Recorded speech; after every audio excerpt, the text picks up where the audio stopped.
Welcome back, everybody, for another episode of FORGECLASH. Episode 2 is upon us.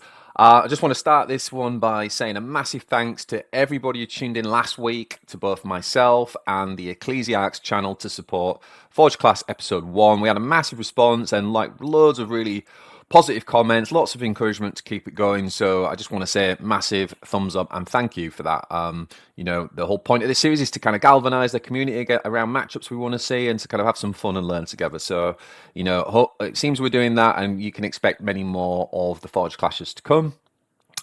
If you're interested in playing in a Forge Clash, also reach out and let me or the Ecclesiarch know.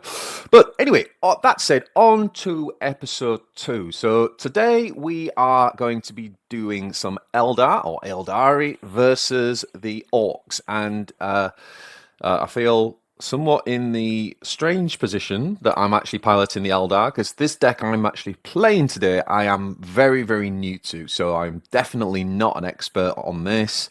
Somebody like, I know Descry Gaming's been playing this one a lot. Shout out to Descry, go and check out his content. And also PewQ, who I think is like third on ladder at the minute. He's played a mixture of Ultramarines, but he did a lot of his climb with this deck or something similar to this deck. So they're the kind of experts in the deck, but I'm kind of like left to pilot it today. So normally I'm on the side of the Orkz. I've probably played the Orkz more than anything currently between the kind of different builds. Now, the Ecclesiarch is going to be running a version of Orkz that is deemed an Orc control build. And what's interesting is that this deck that I've got here, this Anvir Keltork, is also a control build.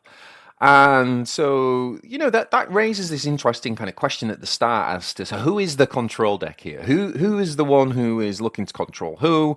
Who is the deck that can kind of like race the opponent down? And it's kind of interesting from that perspective, because on paper they're both control decks, but in reality and in game, it all depends on what's happening in the game.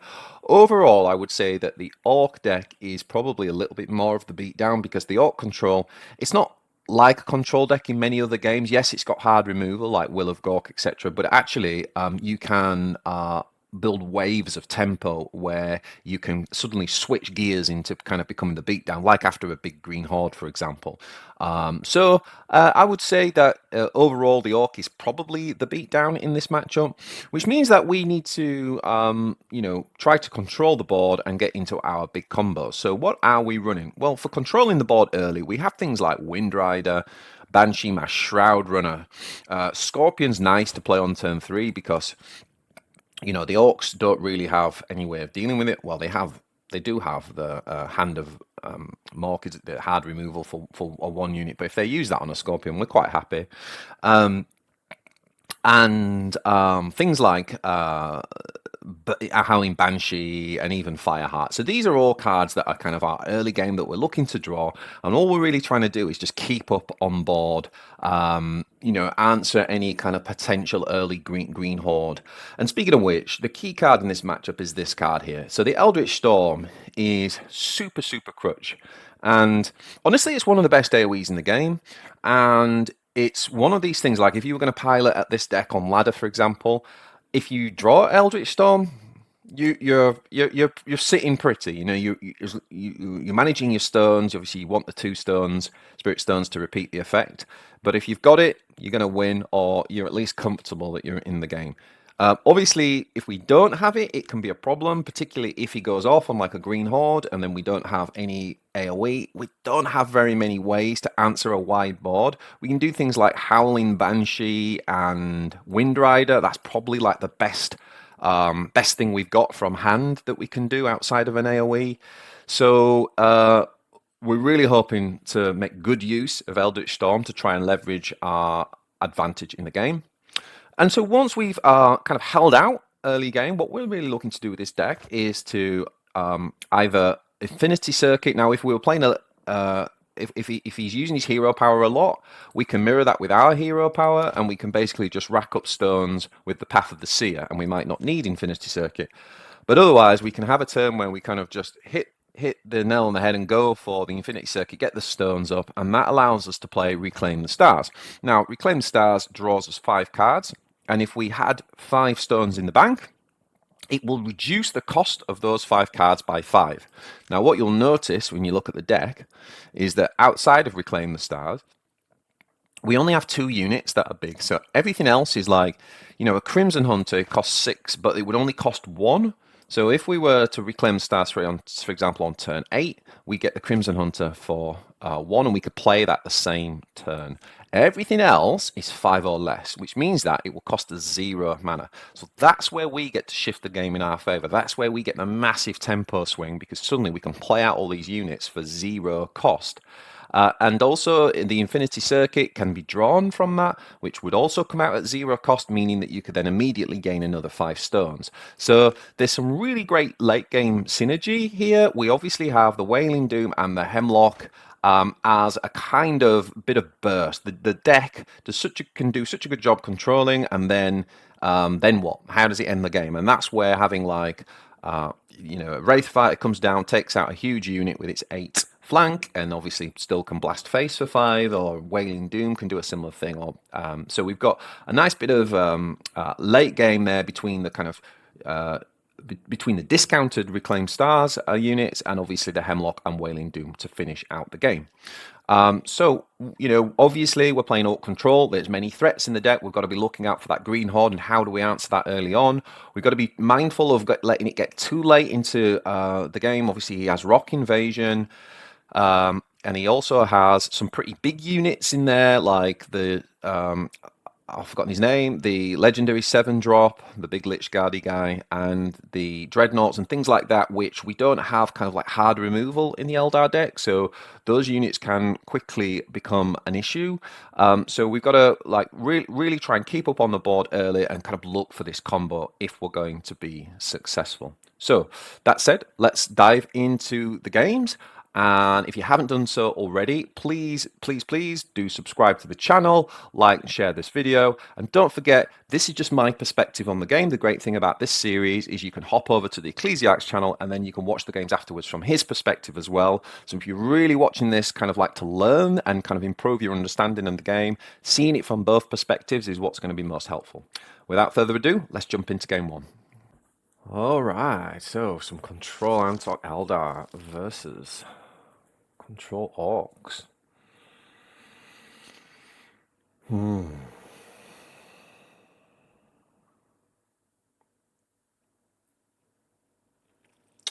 Now, the thing is with Control Orkz, which is a strange one to kind of try and judge, is he can still Green Horde at any point. You don't know when that first wave is going to come. So I think we actually want to get rid of all this. Oh, I ran out of time. Great. The hour of blood and clashing blades has come. Let's get some action, boys! Okay, so he's got a Hero Power, Warlord Talent. I can't stop saying Hero Power. It's just... You just imagine when they were designing the game, can't you? Going, what are we going to call the Hero Power? We can't call it Hero Power. We'll call it a Warlord Talent.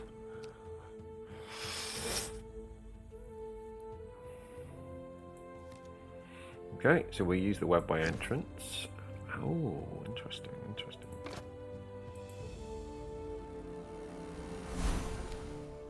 Okay, and then we use our Warlord Talent. What do we want to put back?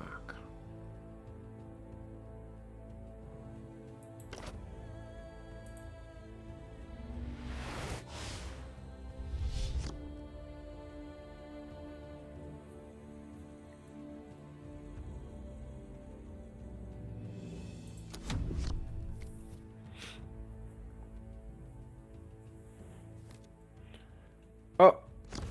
There goes the Green Horde. Turn 3. Once all gets going, there ain't no stopping.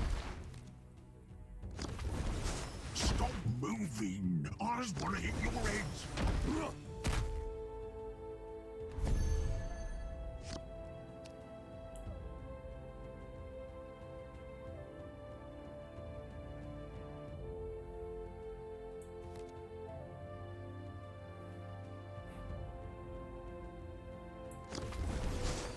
shadows are always vigilant.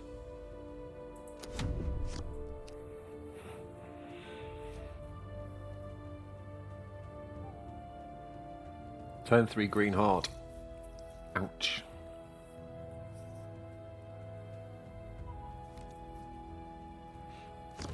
Has he got hard as nails? That is what I'm wondering.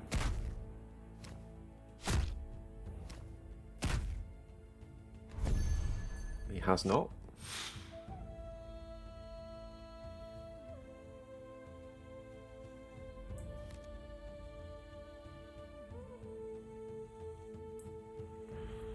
He has not got hard as nails, so...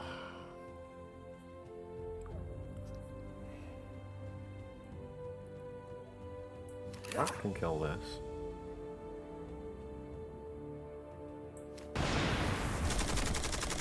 Can kill...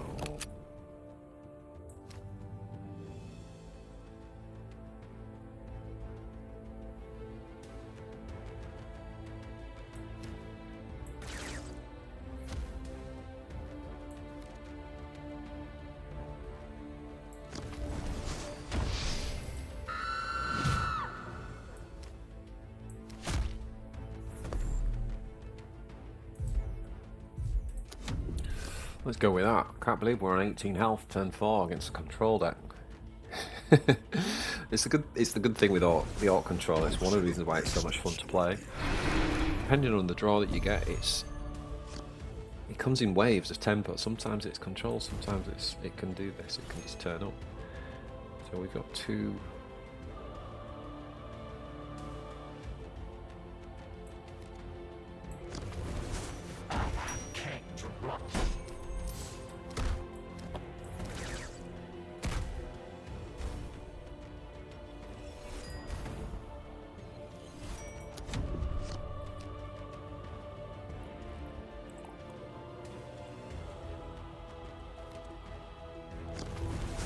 There you go.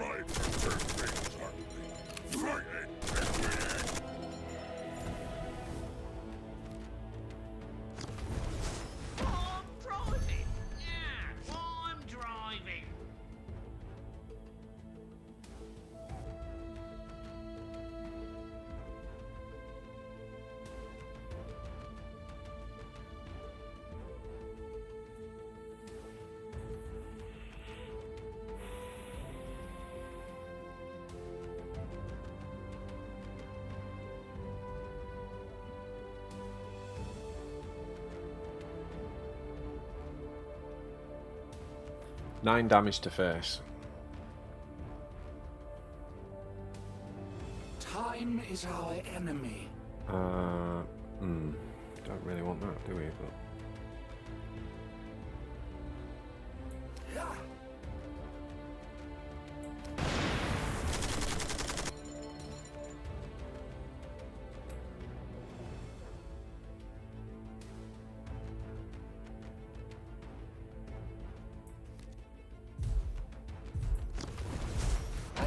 Swift demise.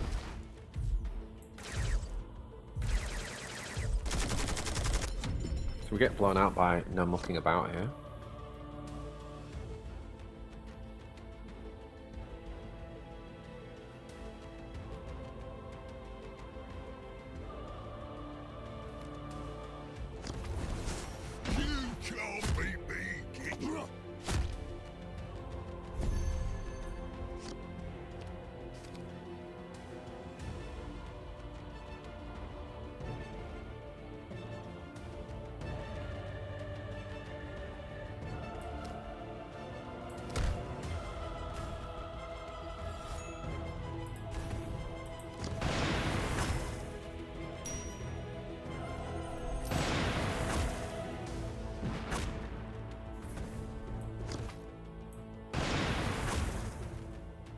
And that'll be the game.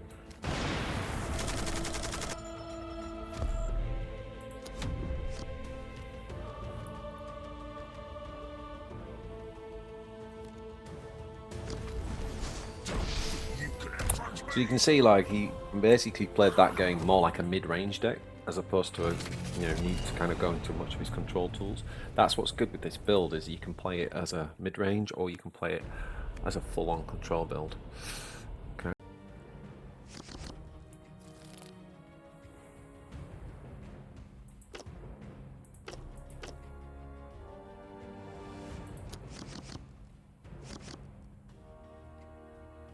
The hour of blood and clashing blades has come. Let's get some action, boys!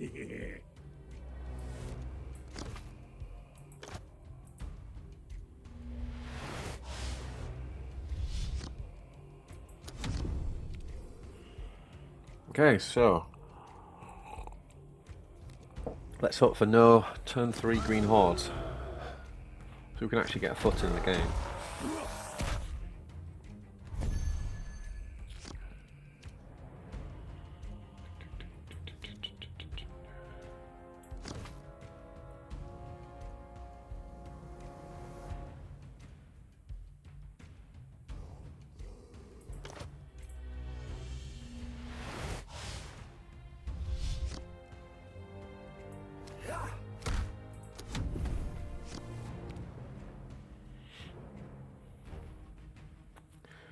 So we've got a couple of options next turn, depending on what goes on.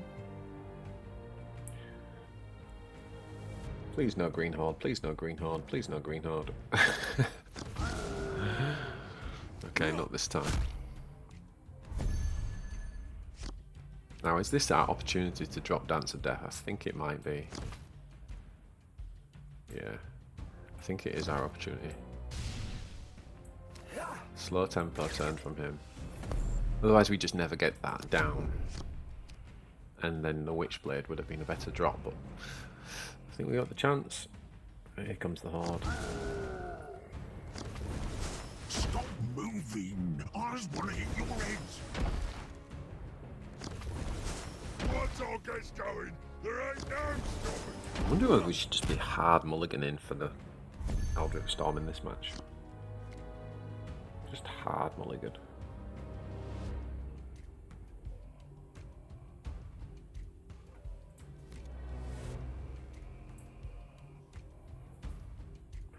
See, what scares me about playing this now is that we kill one, he does no mucking about and then just runs us over. So I think we need to play this. Spirits, heed my words and rise.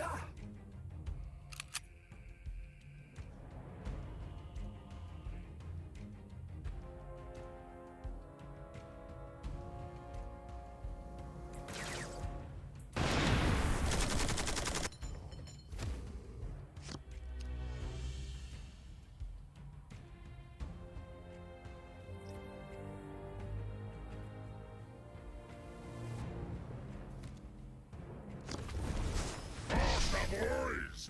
We've got lots of kit to crack.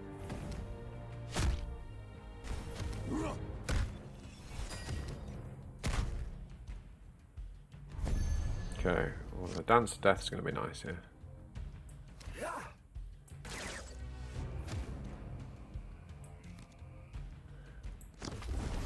I bring swift demise. Skeins of fate tell of nothing but death. Okay, so we've managed to kind of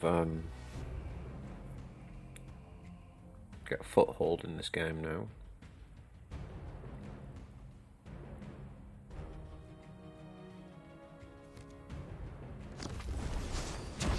You can outrun me! It's the first War Viper, isn't it? Yeah. Okay.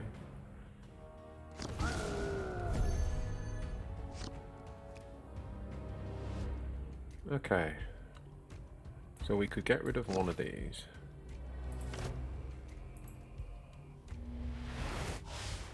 Now, do we just Infinity? Yes, we do. Okay, we're going off on Infinity Circuit here.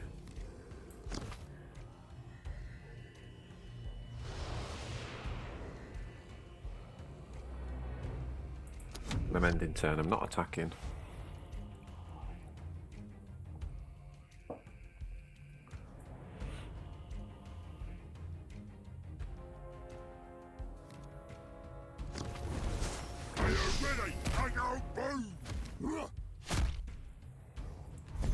Now what would be nice is that we draw the Hemlock off of Infinity Stars.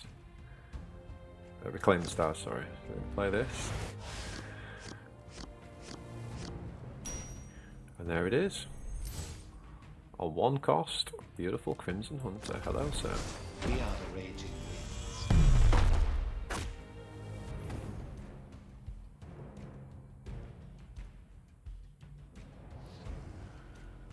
I'm gonna play this out as well. Because I bring the swift demise. they're mucking about.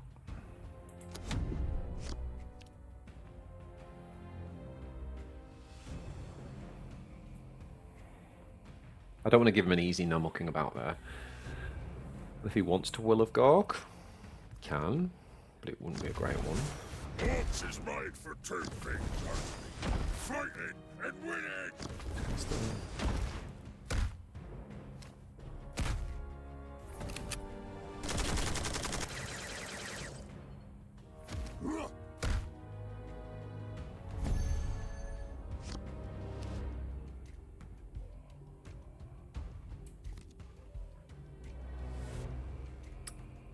Okay.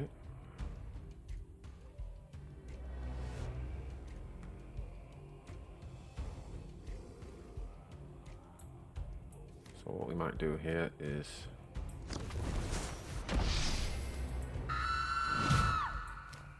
this. Very much.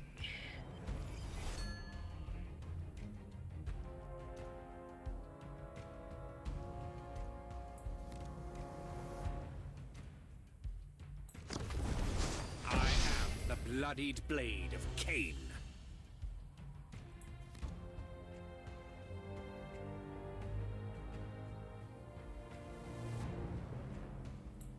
I think we will just play this now, actually. We are the raging winds.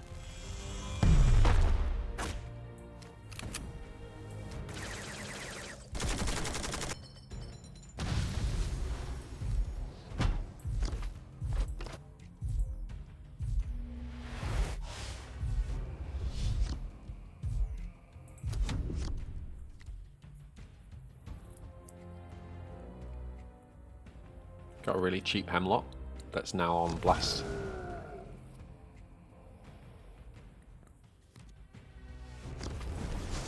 Still not working. Then I it's in order. Got the 3 off, nice.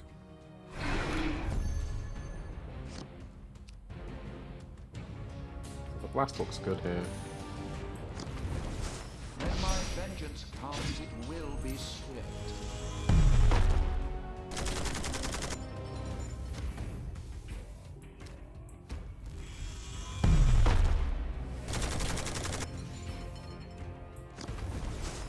You tread an accursed path.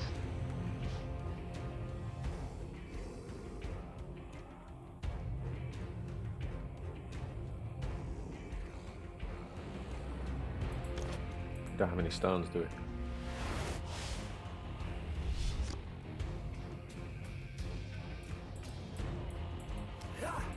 Do we want to attack with that?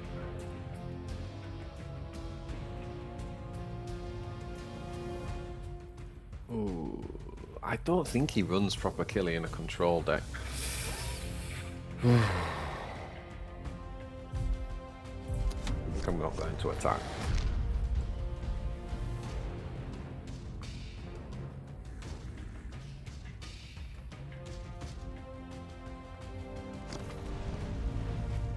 Yeah, played a bit too heavy into Will there. That guy is dead, kid.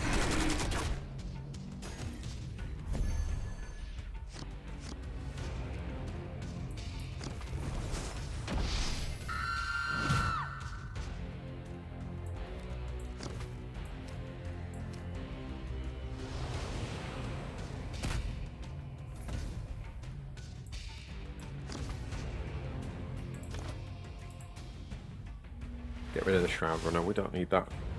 As a matter of priority. Mind you, we don't really need Striker Scorpion either. Oh, the stealth might play a part here.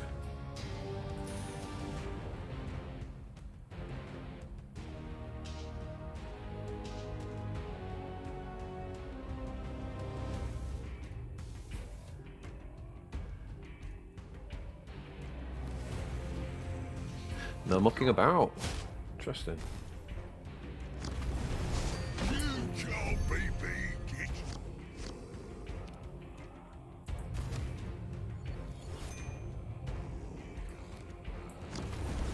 The shadows are always vigilant.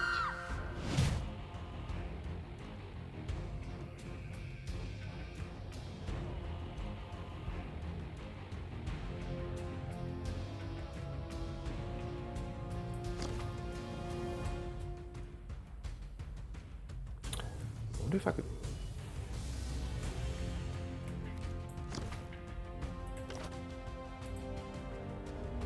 Yeah, got quite lucky. I just wanted to make sure I got the shroud in there. Okay, I think we'll just put that on now, shall we?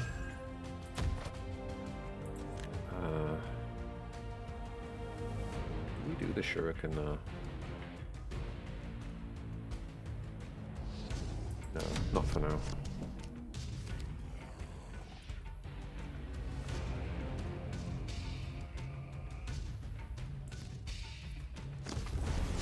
Orkz are the best at scrapping. You's gonna like it hot. Nice.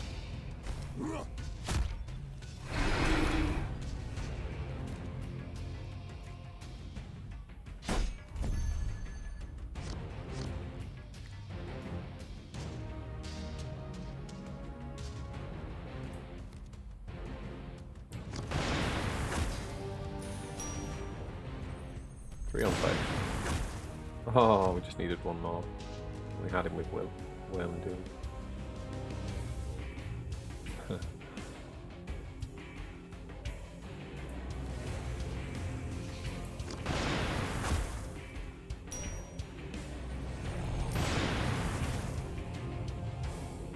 Basically, now we can play this, right? And just kill that, is that right?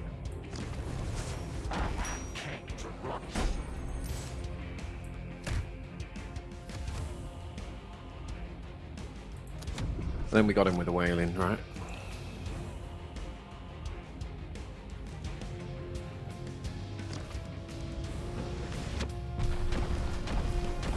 Smart of him to wait until he's seen the double storm come down.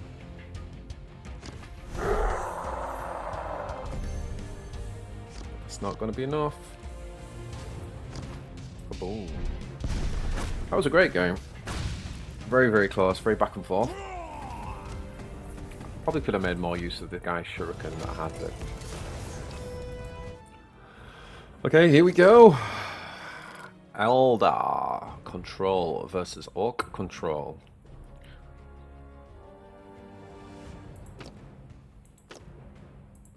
I'm really going to go all out and look for the storm in this. Didn't find it, but we did find the The spirits. hour of blood and clashing blades has come. Let's get some action, boys. Okay, I'm not attacking face at this stage. Scorpion's nice for turn 3.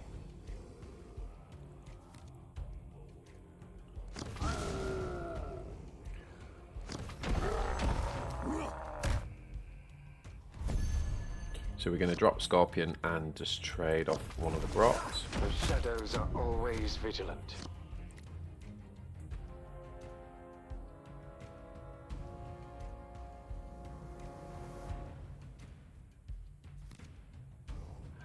And here comes the Horde.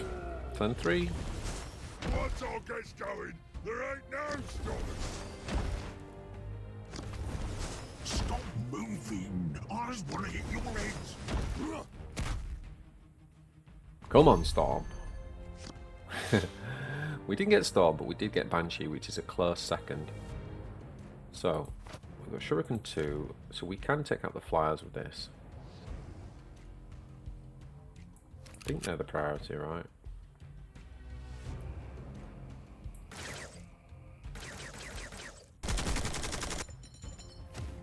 And then I think we'll make you stun this one. One of these. And you can kill that. That's not too bad. That's not too bad a response to a green horde on turn 3.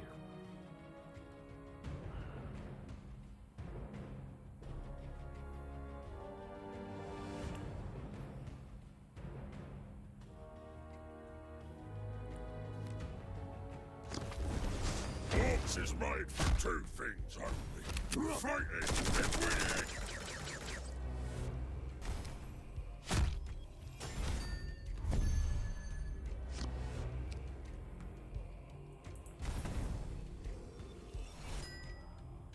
Okay, so we can literally kill that now.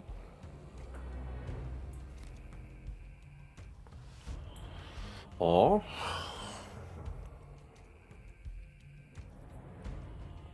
we could, if we drop this, is too passive, isn't it?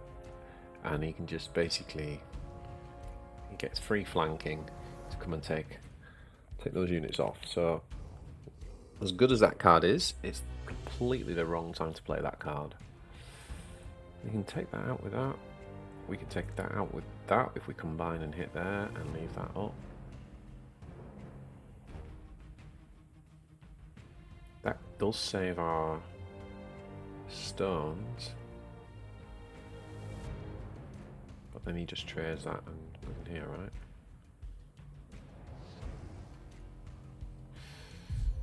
Ooh.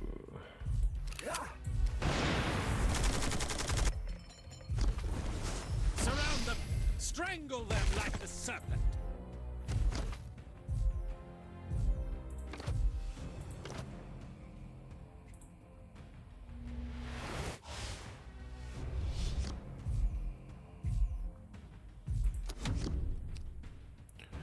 Okay, so we went with the option to preserve our stones, because even though the other option was potentially a better clear, they would have left us with no stones, and we've got 2 units in hand that require stones.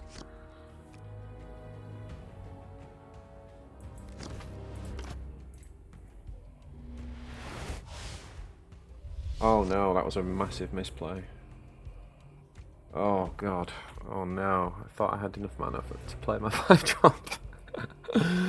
Oh no, I thought I was playing one of these. Oh dear, oh dear. That wasn't very clever. Okay, first big misplay of the game.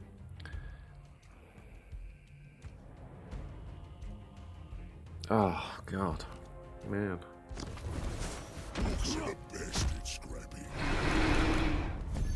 Okay, I'm thinking that this guy's gonna do pretty well here.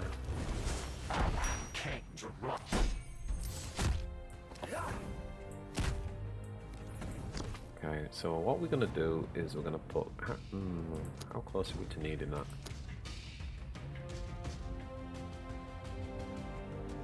Yeah, I'm gonna put this back actually. I think we're gonna go for the stars play. Ooh. Okay, those two combine well on turn 8. Evasive maneuver and dance of death.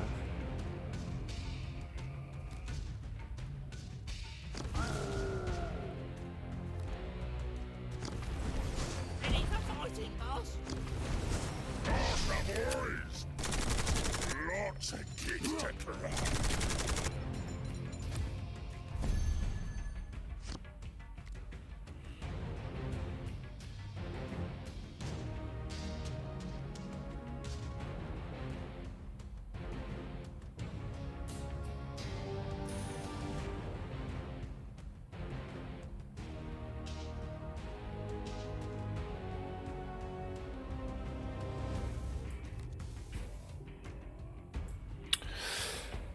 Could we get away with I don't think we can get away with infinity thing, can we here? Time is our enemy.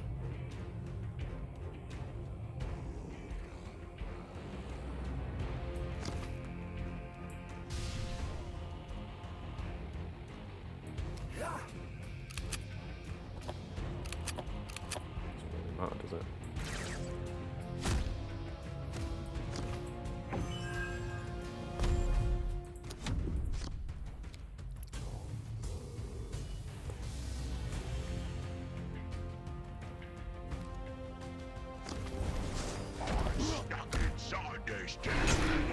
Plays Dreadnought.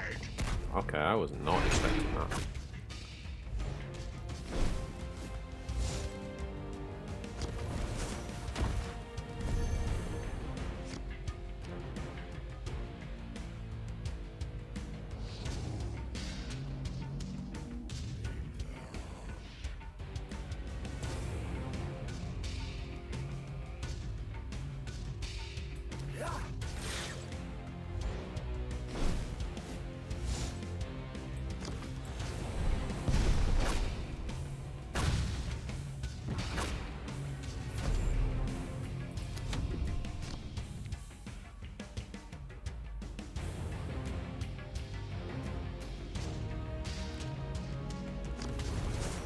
Hey guys, I think we lost this one.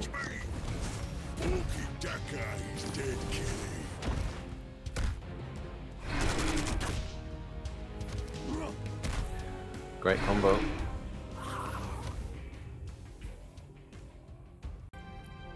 Okay guys, so there you have it. We control Eldar or Aeldari versus the control Orkz. So feeling a little bit sore after that one, I'm not going to lie. It felt like a really tough matchup from my side of it. I think one of the things that I learned about that matchup is that it's definitely confirmed that the Orkz are the ones who can switch gears much more easily than this deck can. And the game that we won, we obviously saw the power of the Reclaimed Stars, not Spirits here, Reclaimed Stars and Infinity Circuit combo. And I think if I was playing this matchup again and regularly, I think actually I would be thinking right from the start to kind of mulligan for that, because I think that's it's really our only win con in that matchup.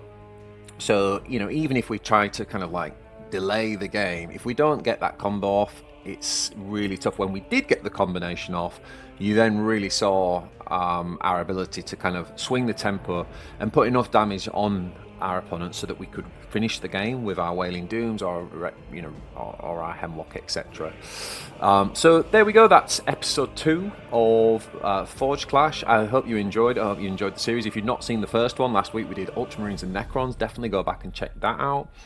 And yeah, let us know what you think about this in the comments. Hopefully we are going to be getting some nerfs and buffs and changes to the game, so they might even be already out at this stage. We pre-recorded this a little bit, so let us know which matchups you'd really love to see.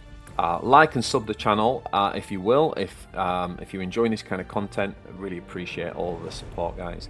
And last but not least, don't forget to go and check out the games now if you haven't done so from the Ecclesiarch's perspective. So head over to the Ecclesiarch on YouTube. I'll put a link in the thing below, in the description below, so that you can easily find it. Thanks for hanging out, and we'll see you next week.